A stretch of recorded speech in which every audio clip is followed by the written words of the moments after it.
یہ میرے رب کا کتنا فضل ہے، یہ میرے رب کا ہم پر کتنا کرم ہے، مال تو اسی کا دیا ہوا۔ اور پھر صرف یہی نہیں، واللہ یضاعف لمن یشاء، اللہ تعالیٰ اس سے بھی جس کے لیے چاہے مزید بڑھا دیتا ہے۔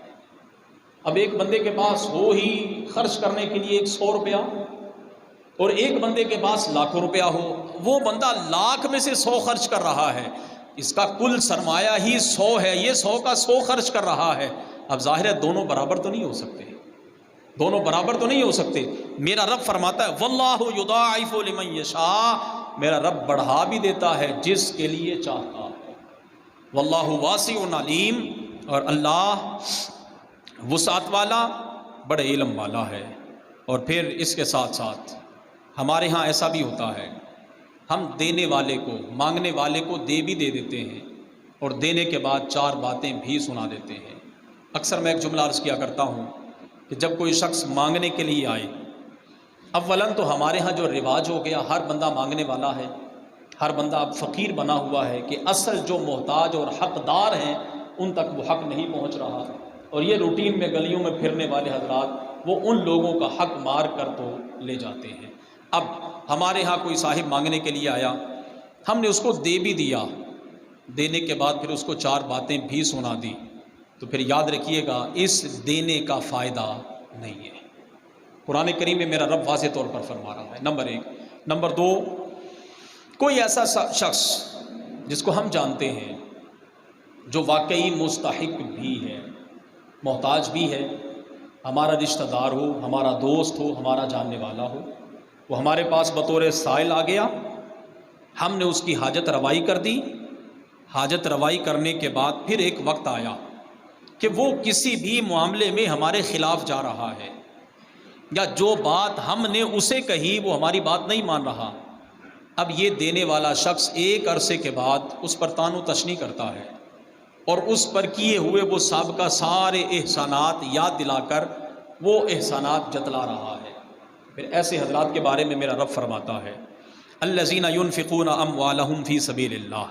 وہ جو اللہ کے راستے میں اپنے مال کو خرچ کرتے ہیں، ثم لا یتبعون ما انفقوا منا ولا اذى، پھر خرچ کرنے کے بعد نہ احسان جتلاتے ہیں نہ اذیت دیتے ہیں، لہم اجرہم عند ربہم، ان کے لیے ان کے رب کے پاس اجر ہے، ولا خوف علیہم ولا هم یحزنون، اور نہ وہ لوگ غمگین ہوں گے اور نہ ہی ان پر کسی قسم کا کوئی خوف ہوگا۔ قول معروف و مغفرۃ خیر من صدقۃ یتبعها اذی، اللہ فرماتا ہے اچھی بات اور مغفرت، اچھی بات اور مغفرت اس صدقہ سے بہتر ہے جس کے بعد اذیت دینا۔ اس سے بہتر تو یہ تھا کہ آپ اس کو کوئی کلمہ خیر زبان سے کہہ دیتے، مال دینے سے بہتر تھا کہ اگر آپ نے مال دینے کے بعد اس کو تکلیف ہی دینی ہے، مال دینے کے بعد اگر آپ نے اس کو جتلانا ہی ہے، اپنا احسان مند ہی ساری زندگی رکھنا ہے، تو پھر میرا رب فرماتا ہے اس سے بہتر یہ تھا کہ آپ اسے کوئی اچھی بات کہہ دیتے۔ اللہ اکبر، واللہ غنی حلیم، اور اللہ بے پرواہ حلم والا ہے۔ یہ تو مثال ان حضرات کی قرآن کریم فرقان حمید نے بیان کی ہے کہ جو حضرات راہ خدا میں اپنے مال کو خرچ کرتے ہیں، اور وہ حضرات جن کو پروردگار عالم نے مالی وسعت بھی عطا فرمائی،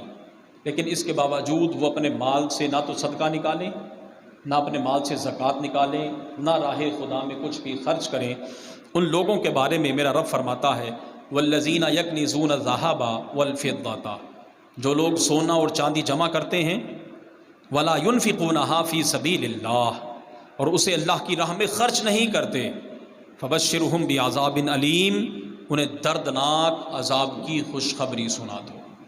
اب ایسے حضرات کا معاملہ کیا ہوگا جن کے پاس دنیا میں مال و دولت ہے، سونا چاندی ہے، نقدی کیش روپیہ موجود ہے، لیکن راہ خدا میں خرچ نہیں کرتے، اس کی زکوٰۃ سال کے بعد نہیں نکالتے، اس مال میں سے راہ خدا میں صدقہ نہیں دیتے۔ اب ایسے حضرات کے بارے میں یوم یحمى علیہا فی نار جہنم فتکوی بہا جباہہم وجنوبہم وظہورہم، اللہ تعالیٰ فرماتا ہے جس دن آتش جہنم میں وہ تپائے جائیں گے، اور ان سے ان کی پیشانیاں کروٹیں اور پیٹھیں داغی جائیں گی، اور پھر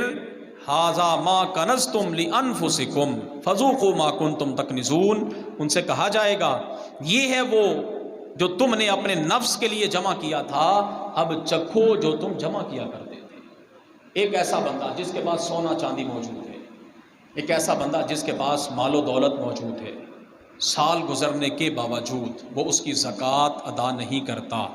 تو پھر کل قیامت کے دن میرا رب فرماتا ہے اس سونے اور چاندی کو تپا کر اس کی پیشانی پر لگایا جائے گا۔ اس شخص جو زکوٰۃ ادا نہیں کرتا، اس کی پیٹھ پر لگایا جائے گا، اس کے پہلوؤں پر، اس کی کروٹوں کو اس سے داغا جائے گا، اور پھر یقیناً اس تکلیف کو تو برداشت کرنے کی کوئی بھی بندہ ہمت اور جرت نہیں کر سکتا۔ لہذا جب نہیں کر سکتا تو پھر میں پہلے ایک مثال عرض کر چکا کہ اگر کسی نے ہمیں کچھ دیا ہو اور ایک وقت گزرنے کے بعد ہم سے وہ اپنے اصل مال کا مطالبہ کرے، تو پھر عقل مند بندہ وہ ہوتا ہے جو خوشی خوشی مال لوٹا دے۔ جب ہمیں ہمارے رب نے مال عطا کیا ہے تو پھر یقیناً اس کے کچھ حقوق بھی ہیں۔ آج ہم ظاہری طور پر دیکھتے ہیں بہت سارے ایسے حضرات کہ جن کو پروردگار عالم نے مال و دولت کی کثرت عطا فرمائی، وہ ناجائز اور حرام کاموں میں مال و دولت کو، روپے پیسے کو پانی کی طرح بہا دیتے ہیں، لیکن جب راہ خدا میں خرچ کرنے کی باری آئے تو پھر سو دفعہ سوچتے ہیں کہ دیں کہ نہ دیں۔ رسول اللہ صلی اللہ علیہ وسلم کا ارشاد گرامی مسلم شریف کی حدیث مبارکہ، جناب سیدنا حضرت ابو ہریرہ رضی اللہ تعالیٰ عنہ راوی،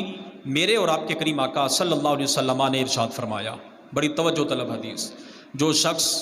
سونے اور چاندی کا مالک ہو اور اس کا حق ادا نہ کرے، جو بندہ سونے اور چاندی کا مالک ہو اور اس کا حق ادا نہ کرے، تو کل جب قیامت کا دن ہوگا تو پھر اس سونے اور چاندی پر جہنم کی آگ چڑھائی جائے گی، اور پھر اس سونے اور چاندی کے ذریعے اس شخص کو داغا جائے گا، اس کے جسم پر اس سونے اور چاندی کو گرم کر کے تو لگایا جائے گا، اور پھر اس سونے اور چاندی سے اس کی کروٹ، اس کی پیشانی اور اس کی پیٹھ کو داغا جائے گا۔